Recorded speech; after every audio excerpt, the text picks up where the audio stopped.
What's up, YouTube? It's your boy, Angry Jackalope Rob Ricks. So, it's Easter, and as such, people usually go out and do prayer and things of that nature, and there's some people that don't necessarily follow Easter and things of that nature. And anyway, this morning I was doing the news like I normally do, checking things out, and I came across a letter from James Corbett, Corbett Report, CorbettReport.com.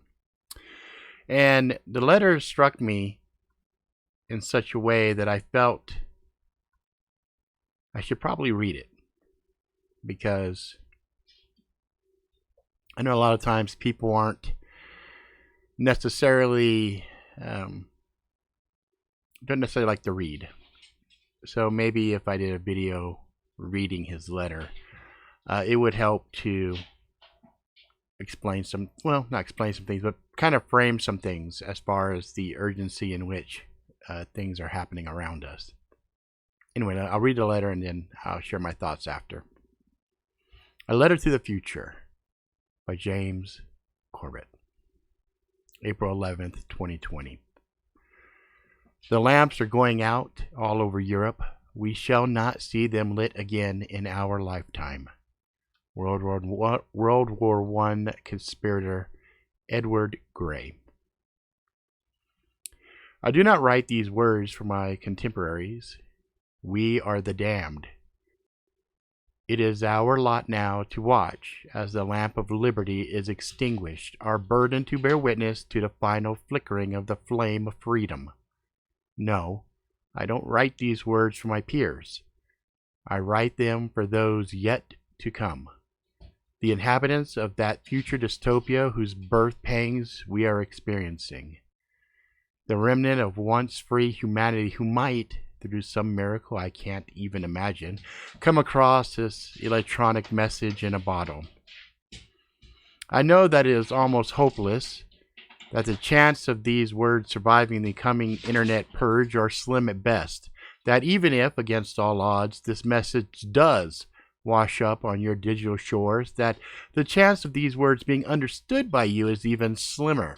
Not because you don't understand English, but because you no longer use these words I'm writing. Freedom, humanity, individual. Still, I am here to record the end of an era. So I will press on in the hope against hope that someone, somewhere in the future digital dark age will have eyes to see and ears to hear. The darkness is descending. Let there be no mistake. We all know this. We know what it means when 17 million Americans, a full 10% of the workforce, are added to the unemployment rolls in a mere 3 weeks, when they are joined by millions more newly unemployed ex-workers all around the globe. When modern-day breadlines stretch for miles in the heart of America's once proud cities. When the phony baloney fiat funny money debt rises over $24 trillion and the Fed's Sovietization of the economy is complete. We know what it means when police start shooting people dead for not wearing a mask.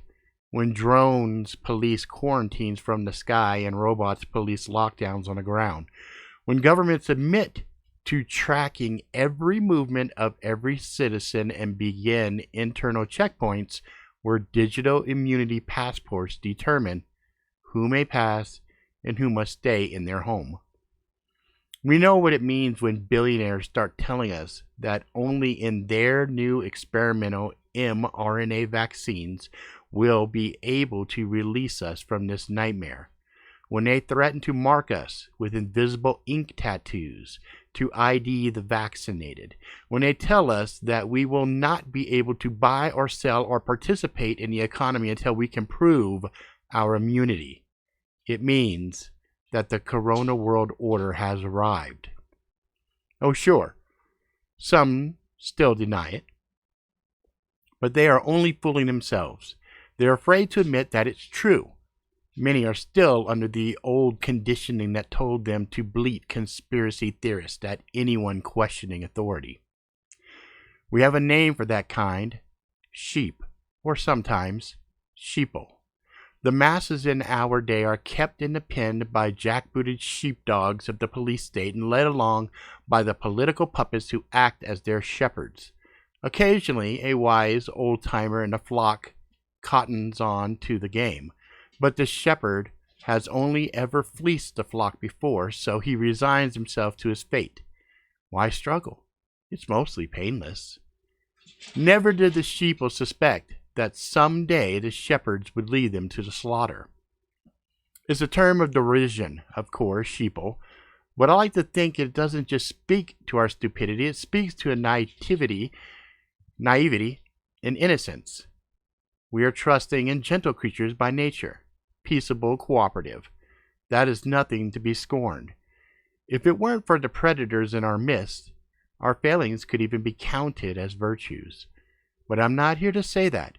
I am here to say this: resist, struggle, fight. You are not cogs in a machine, despite what the shepherds of your day may be telling you. You are free and beautiful human beings. You are not born under the authority of another. You choose how to live your life, not some bureaucrat, not some police robot, not some immunity checkpoint algorithm or QR code. You do not need permission to buy or sell or to assemble or to speak your mind or to leave your house. You are not an asymptomatic carrier of whatever virus your misleaders are telling you to be afraid of. You do not have to shelter in place because someone in a white lab coat told you to. I want you to understand that once upon a time, the government didn't have the right to know where you were, who you were meeting with, what you were buying, and what you were doing 24/7. Hell, the government didn't even have the ability to do that. I need you to know that there was a time when you could leave your house when you wanted, travel where you wanted, buy and sell as you saw fit, meet your neighbors, rally, protest, party. Live as free human beings are meant to live. Oh, what am I saying? These words, this language, it makes no sense to you anymore, does it? These concepts don't exist in your time, do they? You go where you are told to go. You stay home when you are told to stay home. You shut up when you are told to shut up. You think what you are told to think. I can't blame you after all. You're trusting and naive and peaceful, like a sheep. But oh, how I weep for what you have become. I tried to avert it. Please believe me, I really tried. But the lamp of liberty is being extinguished, and I am bearing witness. I don't know if history is something you study anymore, but UK Foreign Secretary Sir Edward Grey made his observation about the lamps going out all over Europe at the end of the so-called 12 days, the period during the summer of 1914, in which the mainstream history books tell us that the British government was trying to avoid a world war. We are asked to believe that this prescient remark proved Grey to be a sage diplomat, racked with grief over the pain and suffering that was about to be unleashed upon the world. But this is history by the winners, of the worst kind. In truth, Grey was himself one of the conspirators that was actively working to bring the First World War about. What's more, the source of this quotation is in fact Grey himself. It was first recorded in Grey's own post-mortem war memoir. Any tears shed by Grey over the extinguishing of those lamps were crocodile tears, to be sure. One can well imagine that we will be told some years hence that Bill Gates made a similar portentous remark at the onset of this corona crisis, gazing out the window of his $147.5 million, 66,000 square foot Xanada 2.0 mansion at the then epicenter of the U.S. outbreak in Washington State.